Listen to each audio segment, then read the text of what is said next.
ये देखें जी, ये सारे पीटीआई के लोग हैं, सारे वर्कर लोग हैं, इधर आके खड़े हैं। अभी रुके आप, ये नाराबाजी हो रही, लोग पहुंच रहे हैं।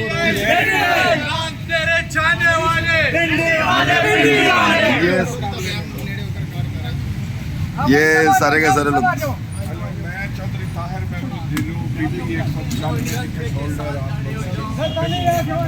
ये सूरत हाल ये है कि इस वक्त तमाम पीडी को बंद कर दिया गया है। मैं इस वक्त कमेटी चौक में वेस्ट पंजाब के कैंप के पास खड़ा हूँ और मेरे सामने इस वक्त सारी साइड पे कंटेनर है, लेकिन मैं अपनी तमाम तर टीम के साथ यहाँ पे पहुँच चुका हूँ। चंद लोगों की गिरफ्तारियाँ भी हुई हैं, लेकिन हमारे हौसले बुलंद हैं। अब हम जाकरबाग की तरफ जा रहे हैं। कहाँ से तशरीफ लाए हैं? PP 195 आरिफ वाला से। अच्छा, पारा वाले से आए हैं। आप पे कितने लोग गिरफ्तार हुए हैं? आप पे कितने लोग गिरफ्तार हुए हैं? 10 लोग गिरफ्तार हुए हैं।